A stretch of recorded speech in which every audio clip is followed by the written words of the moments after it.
আসসালামু আলাইকুম। করুণাময় মহান আল্লাহ তাআলার নামে শুরু করছি, যিনি অত্যন্ত মেহেরবান। প্রিয় দর্শক, হিন্দুরা দাবি করে তাদের ধর্ম সবচেয়ে পুরাতন। আজকে আমরা জানব এই কথার মাঝে কতটুকু সত্যতা রয়েছে, আর সত্যিকার অর্থে এই দুনিয়ার সবচেয়ে পুরাতন ধর্ম কোনটি, ইসলাম ধর্ম নাকি হিন্দু ধর্ম। আর এর সঙ্গে আমরা জানব হিন্দুরা প্রকৃতপক্ষে কোন নবীর উম্মত, এই পৃথিবীতে হিন্দু ধর্মের উৎপত্তি কিভাবে হয়েছে, আর এই হিন্দু ধর্ম কিভাবে আসলো।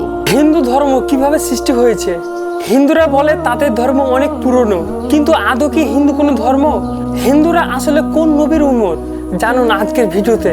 প্রিয় দর্শক, মহান আল্লাহ তাআলা যখন সর্বপ্রথম এই জমিনকে সৃষ্টি করে এই জমিনে যে মানুষকে পাঠিয়েছেন তার নাম হযরত আদম আলাইহিসসালাম। হযরত আদম আলাইহিসসালাম ছিলেন এই দুনিয়ার প্রথম মানুষ এবং মহান আল্লাহ তাআলার প্রেরিত নবী। আর এইভাবেই জমিনে পা রাখা সর্বপ্রথম মানুষ ছিলেন একজন মুসলিম। আর মহান আল্লাহ তাআলা হযরত আদম আলাইহিসসালাম এবং হযরত হাওয়া আলাইহিসসালামের মাধ্যমে সমগ্র মানব জাতিকে সৃষ্টি করেছেন। হযরত আদম আলাইহিসসালামের পরে যে নবী এই পৃথিবীতে আগমন করেন তিনি হযরত আদম আলাইহিসসালামের সন্তান হযরত শীস আলাইহিসসালাম। তাকেও মহান আল্লাহ তাআলা নবুয়ত দান করেছেন এবং তিনি একজন মুসলিম হিসেবেই পৃথিবীতে আগমন করেন। দর্শক, আপনাদের জানিয়ে রাখি, হযরত শীস আলাইহিসসালামের যুগ থেকেই দুনিয়াতে কুফর এবং শিরকের সৃষ্টি হয়েছিল। হযরত শীস আলাইহিসসালামের পরে হযরত ইদ্রিস আলাইহিসসালামকে দুনিয়াতে প্রেরণ করা হয়। আর সেই সময়ে মানুষেরা মূর্তি পূজা করত। প্রিয় দর্শক, এখন প্রশ্ন হলো, যখন দুনিয়ার শুরুই ইসলামের মাধ্যমে হয়েছিল, তাহলে এই মূর্তি পূজা কিভাবে আসলো? আর প্রথম কে মূর্তি পূজা শুরু করেছিল এবং এর উৎপত্তি কিভাবে হয়েছিল, এই ব্যাপারে বর্ণনা রয়েছে। হযরত ইদ্রিস আলাইহিসসালামের সন্তানদের মাঝে 4 জন এমন ছিল যারা মহান আল্লাহ তাআলার অনেক ইবাদত করত এবং তারা খুব পরহেজগার বান্দা ছিলেন। তাদের নিকট অনেক লোকজন আসত এবং মহান আল্লাহ তাআলার জিকিরে মশগুল থাকত। যখন মানুষেরা এই পরহেজগার বান্দাদের সঙ্গে ইবাদত করতেন তখন তারা ইবাদতে অনেক প্রশান্তি অনুভব করতেন। মহান আল্লাহ তাআলার রহমত তাদের উপরে নাজিল হতে থাকত। এরা মহান আল্লাহ তাআলার এমন বান্দা যাদের সংখ্যা 4 জন হিসেবে জানা যায়। তাদের নাম হলো সুয়া, ইয়াউস, ইয়াউক এবং নাসার। যতদিন তারা বেঁচে ছিলেন মানুষ তাদের নিকট আসত এবং মহান আল্লাহ তাআলার ইবাদতে মশগুল থাকত। কিন্তু যখন তারা মারা যায় তখন মানুষের মাঝে ইবাদত করার পরিমাণ কমে আসে আর মানুষেরা মহান আল্লাহ তাআলার রাস্তা থেকে দূরে সরে যেতে থাকে। তারা ধীরে ধীরে ইবাদত করা বন্ধ করে দেয়। তারা একে অপরকে বলতে থাকে, পূর্বে তারা 4 জন বান্দার বদৌলতে ইবাদতে যে প্রশান্তি অনুভব করত সেই প্রশান্তি এখন তারা আর অনুভব করে না। যখন শয়তান মানুষদের এই ঈমানের দুর্বলতা দেখতে পায় তখন শয়তান তার সুযোগটি কাজে লাগায়। একদিন শয়তান একজন বৃদ্ধের বেশে তাদের নিকটে আসে আর বলে, তোমরা যদি চাও তোমাদের মাঝে পূর্বের ইবাদতের মতো প্রশান্তি অনুভব করতে আর সেই সব মৃত মানুষদের তোমাদের কাছে ফিরিয়ে আনতে চাও, তবে আমি তোমাদেরকে একটি উপায় বলে দিতে পারি যাতে তোমরা সেই সমস্ত মানুষদেরকে ফেরত আনতে পারবে আর সেই সঙ্গে ইবাদতেও পূর্বের মতো প্রশান্তি পাবে। আর এইভাবেই শয়তান তাদেরকে কুবুদ্ধি দেয় যে ওই সমস্ত মৃত মানুষের মূর্তি বানাতে আর মূর্তিতে তাদের চেহারা বসিয়ে দিতে আর ইবাদতকালীন সময়ে সেই মূর্তিকে সামনে রেখে সেই মূর্তির সামনেই আল্লাহ তাআলার ইবাদত করতে। আর ঠিক এইভাবেই সেই মৃত মানুষদের না থাকা যেমন অনুভব হবে না, আবার ইবাদতেও প্রশান্তি আসবে। শয়তানের দেয়া এই উপায় মানুষের অনেক পছন্দ হয় আর এইভাবেই শয়তান ইবাদত গৃহে মূর্তির প্রবেশ ঘটায় আর মানুষেরা ইবাদত করার সময় সেই সমস্ত মূর্তির সামনে দাঁড়িয়ে ইবাদত করত। শুরুতে মানুষজন মহান আল্লাহ তাআলার ইবাদত করলেও পরবর্তীতে তারা ধীরে ধীরে সেই সমস্ত মূর্তিকে সালাম করে এবং মূর্তির হাত পা চুম্বন করে চলে আসত। এইভাবেই জমানা বদলানোর সঙ্গে সঙ্গে শয়তান মানুষদেরকে গোমরাহ করে ফেলে আর মহান আল্লাহ তাআলার পথ ছেড়ে সেই সমস্ত মানুষেরা এই মূর্তিগুলোকে সিজদা করতে শুরু করে এবং তাদের পূজা করতে শুরু করে। প্রিয় দর্শক, এইভাবেই হযরত আদম আলাইহিসসালামের পরবর্তী যুগে মূর্তি বানানো শুরু হয়ে যায় এবং তাদের পূজা শুরু হয়।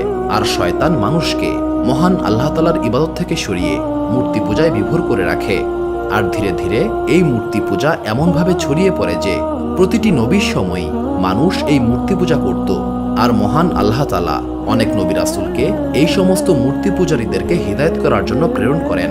মহান আল্লাহ তাআলার নবীরা এই সমস্ত মূর্তি পূজারীদেরকে মহান আল্লাহ তাআলার রাস্তায় ডাকতেন এবং তাদেরকে মূর্তি পূজা ছেড়ে এক আল্লাহ তাআলার ইবাদতের হুকুম দিতেন।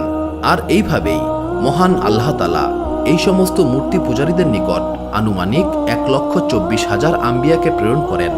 আর প্রতিটি আম্বিয়া এই সমস্ত মানুষদের মূর্তি পূজা ছেড়ে মহান আল্লাহ তাআলার পথে ইবাদতের দাওয়াত দিতেন এবং হেদায়েতের পথে ডাকতেন।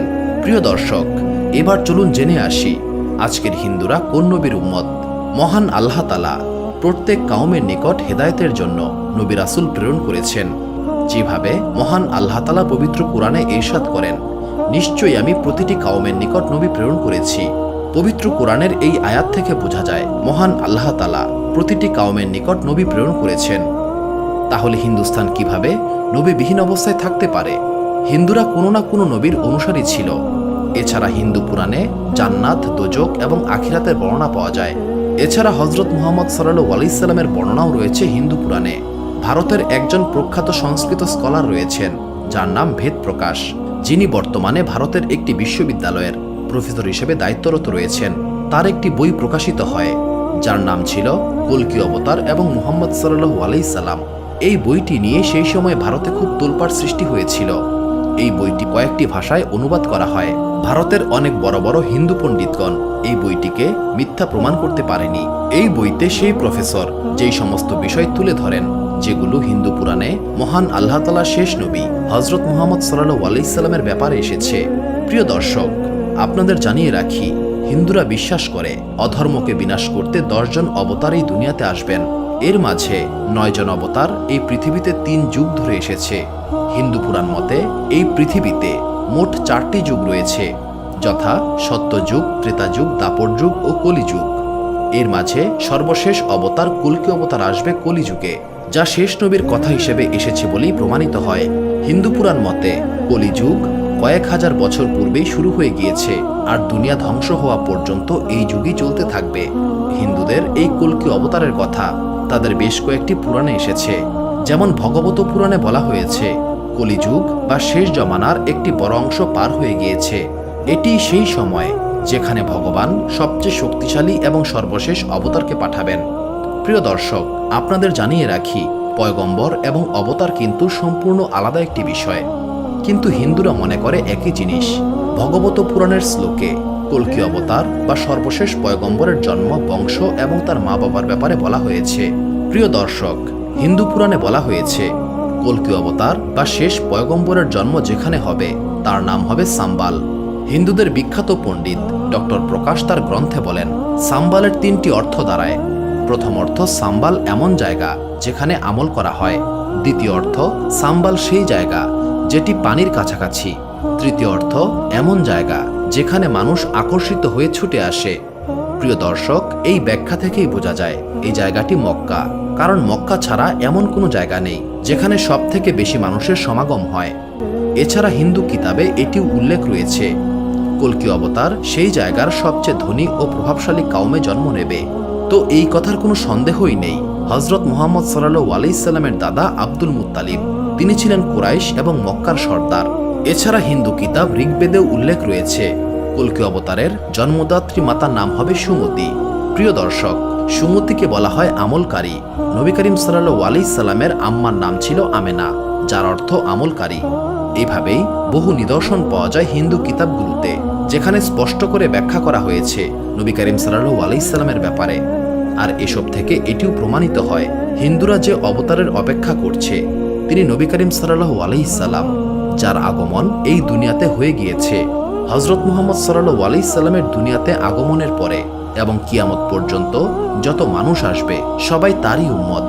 আজকের হিন্দুরাও হযরত মুহাম্মদ সাল্লাল্লাহু আলাইহি সাল্লামের উম্মত।